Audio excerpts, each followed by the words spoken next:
how is it? It's what, only 8 o'clock in the morning, roughly that, and this is already this stirred up, and I haven't met a truck yet.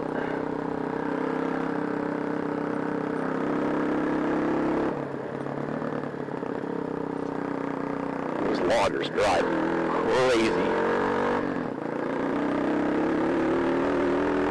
They get paid by the load, so they have every incentive to drive like bats out of hell, even when it's muddy. Heck, even when it's muddy, of course they have to try and keep from getting stuck too, and you got a loaded trailer and you're trying to pull it up a slick hill like that, it helps to have the momentum.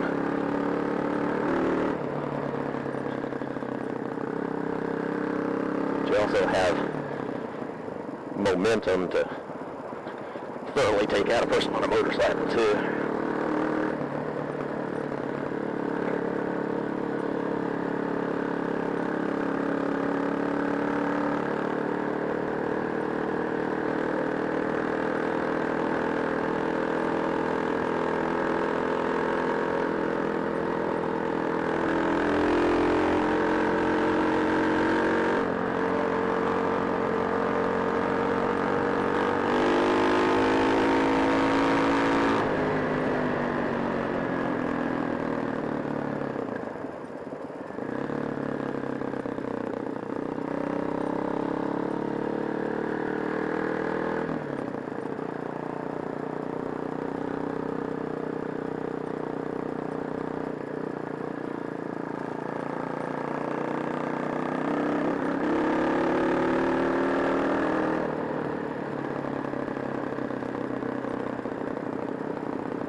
Connecting up with another dirt road up here.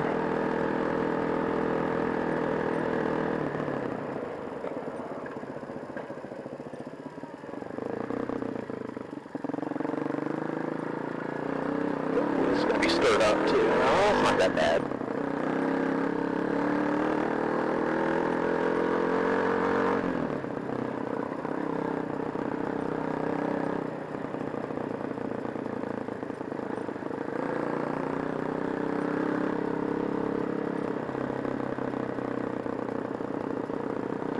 Look as far around this curve as I can. It's an uphill. Actually, it's a downhill for me, but an uphill for a truck. So I have a feeling I'll try and have that momentum. Paying attention to the mud, not what's coming.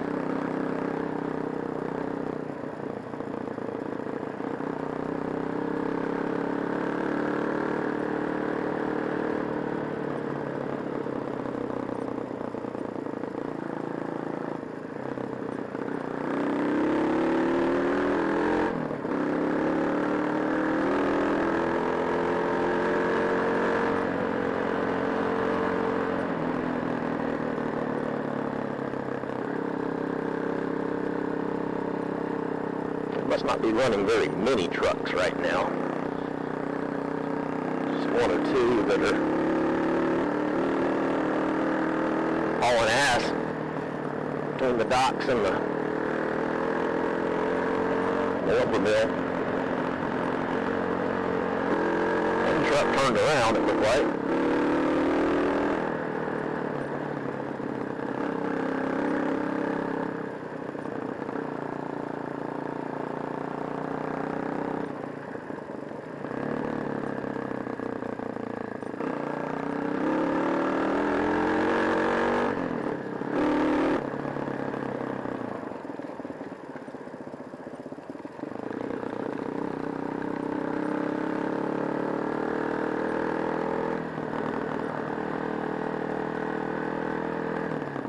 This looks like it probably was just one of the service trucks that came down through here, or the operators anyway.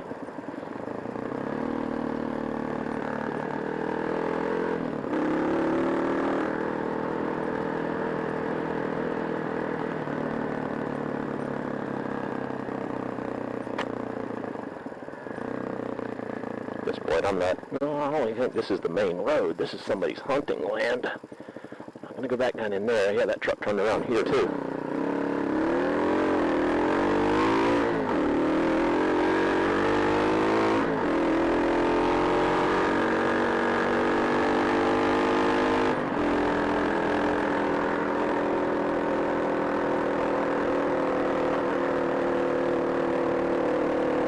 now that I've cleared it, I can ride a little bit faster through here.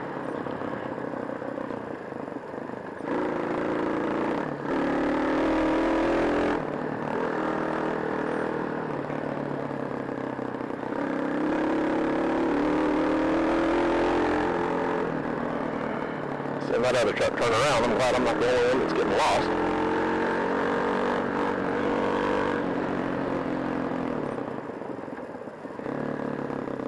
Let's go this way.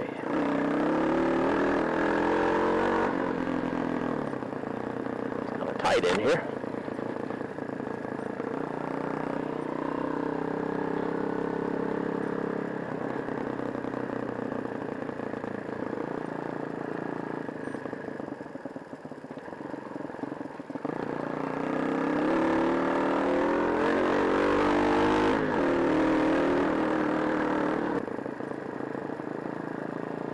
I could have sworn I would have already hit asphalt, though. I really may not know where I am. Not to be confused with lost, but...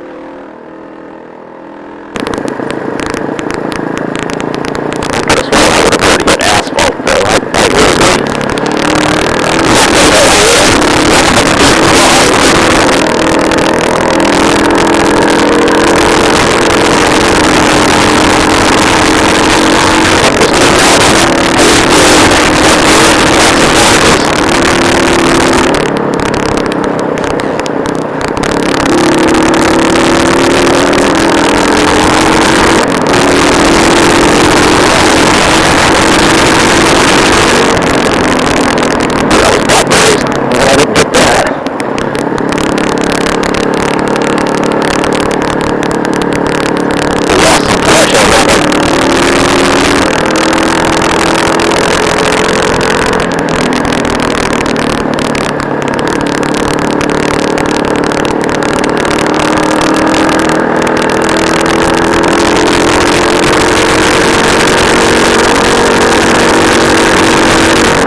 This does feel familiar right here. Oh shit, that's a Timber-rattler. Holy moly, let's turn around and take a look at that, dude. That was a good one.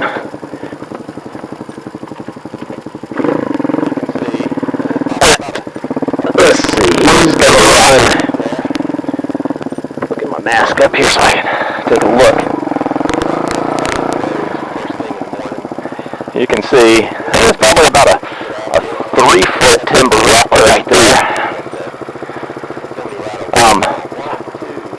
They get out here and line the roads first thing in the morning, get warmed up, get active. He just really hasn't even reacted to me being here yet, though. Let's see how many rattles we can count. 1, 2, 3, 4, 5, 6, 7, 8, maybe 9. So it's a good sized snake. I'm not really scared of snakes. But I'm not going to try to mess with him, of course. Yeah, that's a good one right there. I don't kill him, then he's out here in the middle of nowhere, not messing with anyone. And a lot of people that would run him over, and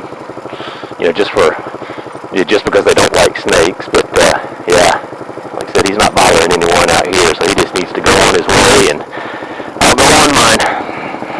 Pretty cool.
Chill Road. Which really means nothing to me right now.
In a while. It's on his old church. Decided to come back, take a look at it, see if there's any, see how far it goes back, see what the history is maybe. Work prohibited unless approved by the cemetery committee, huh? Yeah, it looks like these go back quite a ways.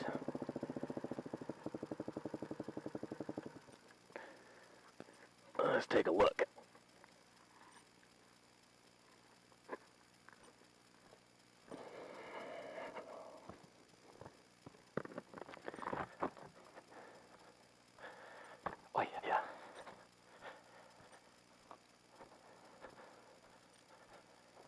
Oh, there's some back behind here too. Let's look at some of these dates. There's 1857 to 1938.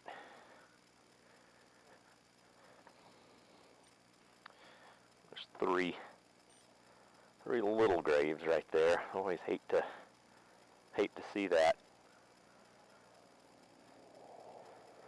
Probably all from the same family, is my guess, based on where they're placed. Can't read. James. It's like Jesty. I can't see a last name on it though to know for sure. A lot of these stones are so worn. Looks like 1897. You can see that one. 1851 to 1934. There's an infantry one right there. Looks like he was born in 1921. So I'm guessing World War II. Let's see what the date of death was if we can. 1944. Yeah, so he was, I'm sure, probably a soldier that died in combat. It says parachute infantry. Ledbetter, that's a name that's fairly common around here. 1887. 1835, born in, died in 1900. So yeah, this one goes back quite a ways.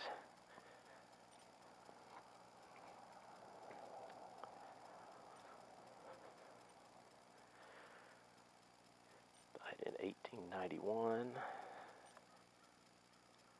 There's one goes back to 1876. See another Ledbetter over there. Like I said, that's a name that I've heard a lot. Still a lot of them living around here.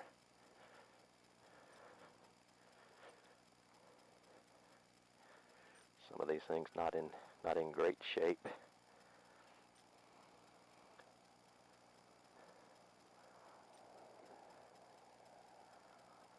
These are the ones that are really interesting, though. The ones where all they are, they're just marked by stacked stones.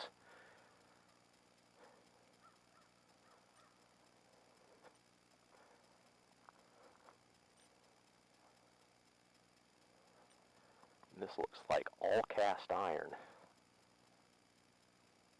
in all probability, this one started off as just stacked stone, and then this was added later on. There is a date on this one. It's like the death was in, it looks like 1834. I think that's a, yeah, it's got to be a 3.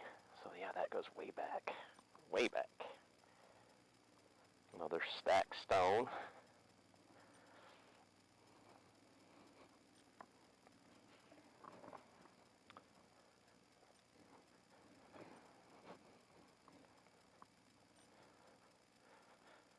Another one that's just fallen to pieces.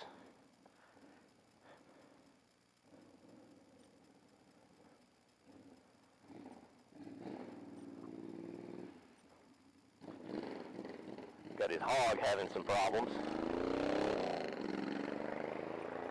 Yeah, there's my hawk. A little walk around on it here. It's got the OD green paint job. Used to be red, obviously. You can see through that. I got a wire hanging down there. What is that? Oh, okay. I know what that is. Yeah, I actually pinched one of my cables here the other day. Ripped it off on accident. But yeah, done a little bit of work on it. This one has a 4-degree timing advance on it. I shaved the head, put it on my mill, and shaved off several thousandths on the head, changed the compression on it. I'm 6'4", weigh 195-ish, and it just feels better to be taller, so I've engineered a little bracket down here that the shock attaches to and raises my rear end a little bit more. Plus the fact that that's not the stock shock on it. The new shock that I put on it is shorter than what the stock one was, but it's a better shock. is adjustable and makes it so I can tune it somewhat. Changed out the seat on it. That's not the stock seat, but it's a lot more comfortable. It doesn't have the big bump in it that the stock one comes with. It made my back hurt so bad. Made me sit in some weird upright position that just wasn't comfortable. Let's see. You can see down in there, the camera will see it. I've added Schrader valves to the tops of my forks, so I can put a little bit of pressure in there, and I've swapped out the fork oil too from what was original. I think I'm running about 9 pounds of pressure in there, so it feels pretty good. Let's see, what else have I done? Yeah, I've got a little home-built rack on it. That rack is just made out of rebar. Just use what I have laying around. These bikes, unless you have a welder, you better not bang on them too terribly much, because stuff does wind up breaking off of them. Yeah, the old fender fell apart. The plastics just aren't all that great on these things, so the whole structure there on the back has had to be rebuilt, because I was carrying a case on it and putting more weight than it really needed to have on it, certainly with the stock little rack that it had on it. So now that's a lot stronger. Yeah, anyway, oh, there's my garbage can windscreen. That was something that I can't remember what the guy's name was at this moment. Every Ride? Yeah, I think it's Every Ride. Ever Ride, maybe. Anyway, he rides a DRZ 400, and he did this little garbage can cutout windscreen for his motorcycle, and said that it worked pretty good to knock the wind down somewhat. It really does. I think I spent $6 on the garbage can and bent it up and stuck it on there with double stick tape, and it does a great job. He'd gotten the idea from someone else. There are videos out there showing how to build it, though. But all right, let's get back on the road. People around here aren't saying very much.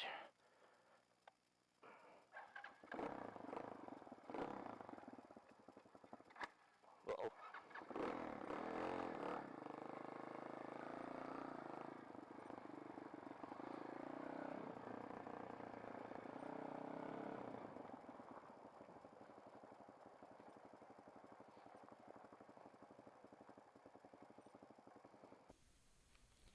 Alright, it's time to finally wrap this one up. It started off just as a trip to go out and test the microphone, see if I could get some decent audio. It's obvious I'm going to have to head back to the drawing board, get a different microphone, do something different. But anyway, thanks for watching. I'll try and come back at you with something better later. Thanks again.